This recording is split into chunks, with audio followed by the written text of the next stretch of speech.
ఆదికాండము 17వ అధ్యాయము.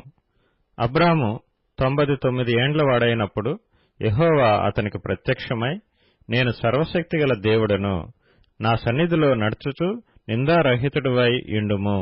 నాకును నీకును మధ్య నా నిబంధనను నియమించి నిన్ను అత్యధికముగా అభివృద్ధి పొందించదనని అతనితో చెప్పెను. అబ్రాము సాగిలపడి యుండగా దేవుడు అతనితో మాట్లాడి, ఇదిగో, నేను నియమించిన నా నిబంధన నీతో చేసియున్నాను. నీవు అనేక జనములకు తండ్రివగుదువు, మరియు ఇక మీదట నీ పేరు అబ్రాము అనబడదు. నిన్ను అనేక జనములకు తండ్రినిగా నియమించితిని గనుక నీ పేరు అబ్రాహాము అనబడును. నీకు అత్యధికముగా సంతాన వృద్ధి కలుగచేసి నీలో నుండి జనములు వచ్చునట్లు నియమించుదును. రాజులను నీలో నుండి వచ్చెదరు. నేను నీకును నీ తరువాత నీ సంతానమునకును దేవుడునై యుండునట్లు నాకును నీకును నీ తరువాత వారి తరములలో నీ సంతతికి నీ మధ్య నా నిబంధనను నిత్య నిబంధనగా స్థిరపరచెదను. నీకును నీ తరువాత నీ సంతతికిని నీవు పరదేశివైయున్న దేశమును అనగా కనాను దేశమంతటిని నిత్య స్వాస్థ్యముగా ఇచ్చి వారి దేవుడునై యుందునని అతనితో చెప్పెను. మరియు దేవుడు, నీవు మాత్రమే కాక నీ తరువాతి వారి తరములలో నీ సంతతియు నా నిబంధనను గైకొనవలెను. నాకును నీకును నీ తరువాత నీ సంతతికి మధ్య మీరు గైకొనవలసిన నా నిబంధన ఏదనగా, మీలో ప్రతి మగవాడును సున్నతి పొందవలెను. మీరు మీ గోప్యాంగ చర్మమున సున్నతి పొందవలెను.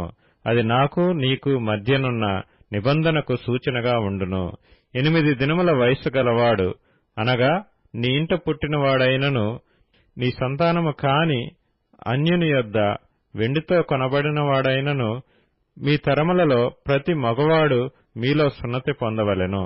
నీ ఇంట పుట్టినవాడును నీ వెండితో కొనబడినవాడును తప్పక సున్నతి పొందవలెను. అప్పుడు నా నిబంధన మీ శరీరమందు నిత్య నిబంధనగా ఉండును.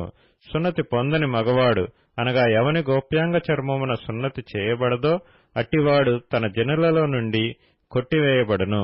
వాడు నా నిబంధనను మీరియున్నాడని అబ్రాహాంతో చెప్పెను. మరియు దేవుడు, నీ భార్య అయిన శారయు పేరు శారయు అనవద్దు, ఏలయనగా ఆమె పేరు శారా. నేనామెను ఆశీర్వదించి ఆమె వలన నీకు కుమారుని కలుగచేసెదను. నేనామెను ఆశీర్వదించెదను. ఆమె జనములకు తల్లి అయి యుండును. జనముల రాజులు ఆమె వలన కలుగుదురని అబ్రాహాంతో చెప్పెను.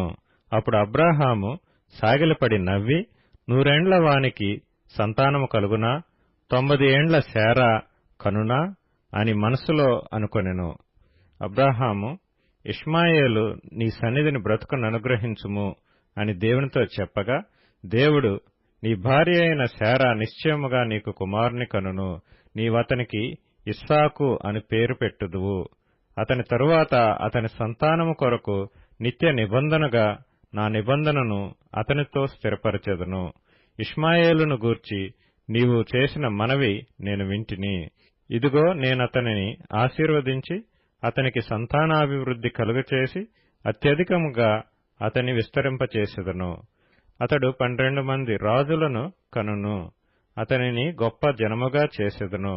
అయితే వచ్చు సంవత్సరము ఈ కాలమందు శారా నీకు కనబోవు ఇస్సాకుతో నా నిబంధనను స్థిరపరచెదనని చెప్పెను. దేవుడు అబ్రాహాంతో మాట్లాడుట చాలించిన తరువాత అతని యొద్ద నుండి పరమునకు వెళ్ళెను.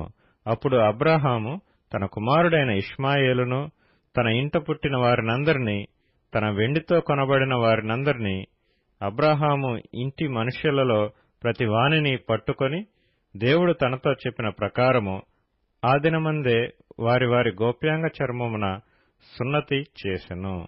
అబ్రాహాము గోప్యాంగ చర్మము సున్నతి చేయబడినప్పుడు అతడు 99 ఏండ్లవాడు.